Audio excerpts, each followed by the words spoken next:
Hello दोस्तों, कैसे हैं आप सब। उम्मीद करूंगा कि बहुत अच्छे होंगे। और आपके लिए मैंने पॉलिटी की सीरीज़ स्टार्ट करी है ताकि आप अपनी प्रिपरेशन को बूस्ट कर सके और रिवाइज कर सके इजीली।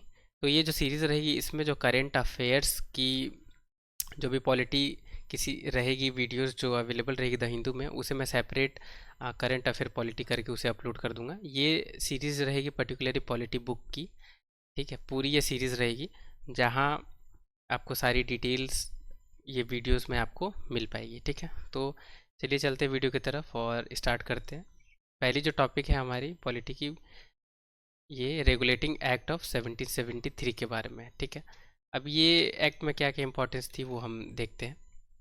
तो सबसे पहले तो ये एक्ट क्यों हम बहुत इम्पोर्टेंट है हमारे लिए, कि this act was great constitutional importance. क्योंकि कॉन्स्टिट्यूशनल इम्पोर्टेंस के लिए ये एक्ट हमारे लिए जानना बहुत ही ज़रूरी है। अब क्या क्या इसकी इम्पोर्टेंस थी वो चलिए देखते हैं। कि it was the first step taken by British government to control and regulate the affairs of East India Company in India. तो पहली स्टेप जो है वो ली गई थी ब्रिटिश गवर्नमेंट के द्वारा, जो उनकी अफेयर्स रहती थी उसे कंट्रोल और रेगुलेट करने के लिए ईस्ट इंडिया कंपनी की। ठीक है, it recognise the first time the political administrative function of company. तो पॉलिटिकल भी, एडमिनिस्ट्रेटिव और ये जो कंपनी की फंक्शंस रहती है इसे पहली बार रिकग्नाइज किया गया। तो ये हमारे लिए बहुत इंपॉर्टेंट है। और it laid the foundation of central administration in India. तो सेंट्रल एडमिनिस्ट्रेशन इन इंडिया के लिए ये इंपॉर्टेंट है। तो ये तीनों जो पॉइंट्स ये बहुत इंपॉर्टेंट है, क्योंकि यूपीएससी ने डायरेक्टली क्वेश्चन पूछा हुआ भी है कि कौन सी इनमें से एक्ट है जिसने ले डाउन किया foundation of central administration in India. तो ये तीनों स्टेटमेंट हमारे लिए इसलिए इम्पोर्टेंट है रेगुलेटिंग एक्ट 1773 में जानना। तो ये तीनों को आप ज़रूर से रिमेंबर रखें। तो फीचर्स क्या थी एक्ट की, चलिए देखते हैं। कि गवर्नर ऑफ बंगाल को गवर्नर जनरल ऑफ बंगाल उसे बना दिया गया। पहले गवर्नर अपॉइंट होते थे राइट ईस्ट इंडिया कंपनी की तरफ से, बाद में इसे इसकी पोस्ट को गवर्नर जनरल के नाम से गवर्नर जनरल ऑफ बंगाल इसे बना दिया गया था। ठीक है, और ऐसे पहले गवर्नर जनरल ऑफ बंगाल कौन थे, वो थे लॉर्ड वॉरिंग हेस्टिंग्स। ठीक है, क्रिएट किया गया executive council of 4 member to assist him. यानी गवर्नर जनरल ऑफ बंगाल यानी लॉर्ड वॉरिंग हेस्टिंग है, इससे 4 और मेंबर असिस्ट करेंगे।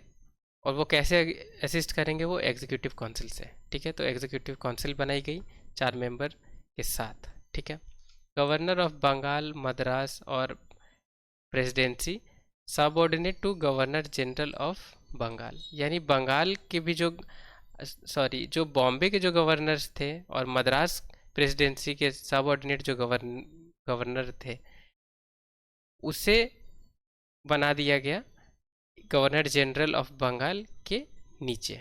ठीक है, और उसके ऊपर ये जो गवर्नर जनरल ऑफ बंगाल की जो एग्जीक्यूटिव काउंसिल है वो रेगुलेट करेगी। It provided for establishment of supreme court at Calcutta.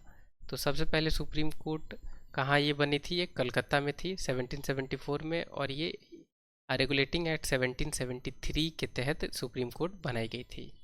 ठीक है, जिसमें एक चीफ जस्टिस रहेंगे और 3 अदर जज रहेंगे। ठीक है, it prohibited the servant of company from engaging in private trade और एक्सेप्टिंग प्रेजेंट्स और ब्राइब फ्रॉम नेटिव्स।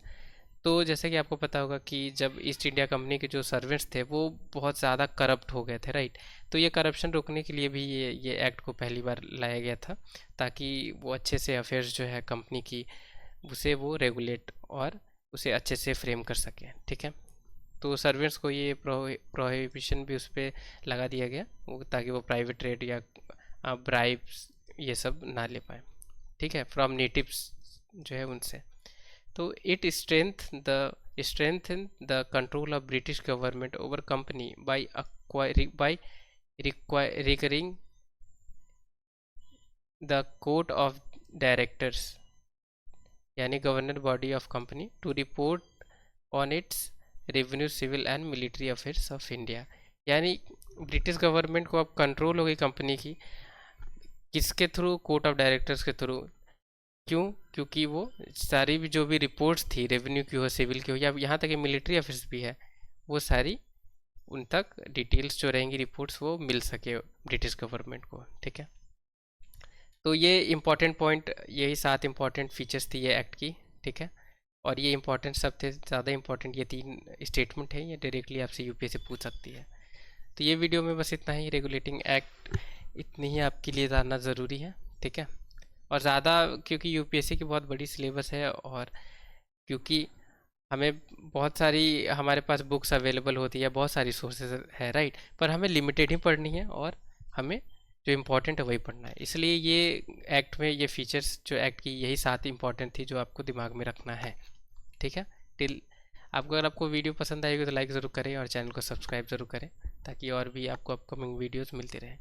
तब तक के लिए take care, have a great day ahead.